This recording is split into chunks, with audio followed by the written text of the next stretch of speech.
So something mysterious happened to this TikToker. Her name is Brenda, and Brenda met a guy on TikTok named Emmy Pounds. They started conversating for only 3 days before they decided to meet. And on meeting, she said she was going to go spend the weekend with Emmy Pounds in his own apartment, not knowing that that was going to be her last weekend she was going to spend. It was said that because they live in the same area, that's Warri Delta State in Japa Road, it was closer for her to go spend the weekend with him. She packed up her things. She didn't even tell her family member where she was going to. She didn't tell anybody. She just packed up her things and went to visit him. But something tragic happened because after spending a night in his apartment, the next morning she became very ill. So Emmy Pound decided to take her to the hospital and they admitted her in the hospital because she wasn't able to control her bladder, she wasn't able to control her bowel, she was just urinating and pooing all over herself. So they actually had to put pampers on her. So the family of Brenda now was asking, where is our daughter? Because we haven't heard about Brenda for some days and it's becoming worrying. The friends and family decided to ask questions. So the closest friend to Brenda decided to go into her TikTok, which she has access to, and checked her chat. And she saw that she was having a conversation with this said guy named Emmy Pounds. She checked the conversation and she decided to contact Emmy Pounds to ask where Brenda was because the last time she saw their conversation, it was said that Brenda was heading to his place.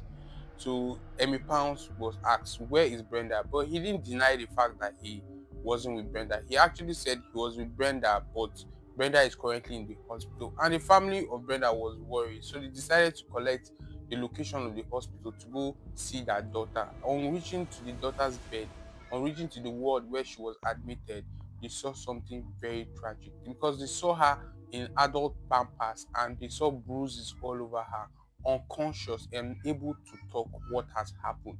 And they were curious what might be the problem, what might have happened in that apartment. She just spent a night and this is happening. So Emmy Pound said he doesn't know what just happened because she just spent the night and the next morning he saw her in this state. That's why he brought her to the hospital. And I was asking, why didn't he contact the family of Brenda? Why didn't he contact someone that was related to Brenda? It doesn't really matter if they only knew for 3 days. At least she would have known her phone would have been with her, so he would have picked out a number to contact somebody instead of taking her to the hospital directly.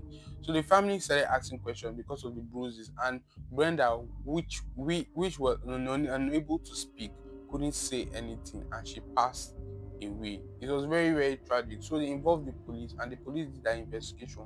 But police were saying that this is not a murder case because Brenda and Emmy Pounds were actually admitted in that hospital, and it was because of generator fume that made Brenda actually go into coma and was in that state. And people were asking, what about the bruises all over her body? And Emmy Pounds also recovered, so they took him to the police for further investigation. But police is actually saying it's not a murder case because he also suffered the same generator fume that actually made Brenda to actually be unconscious, and people were furious. People were saying all this online dating that people are actually dating, it has its own side effects, it has its own disadvantage. But most times other people were saying it's also having its own advantage because a lot of people have actually met their married couples, their loved ones, long time friendship through social media, and some people have met their doom. So people were actually talking about the story. People were actually pointing fingers, saying that this is not just a generator film that actually happened. This is more than what they're actually talking. But he's currently under investigation. But it was said that Brenda has been buried and put to rest. We are so rest in peace. And this is a wake up call for other people who will be actually engaging in online dating, who will be actually going out to meet someone you have not met before through social media. You need to be cautious of the places you actually go to and let your people know where you will be going to. It's not as if you just because you just met this person, you have generated trust for the person, you just want to go and meet the person. Meet the person, but let your people know where you are going.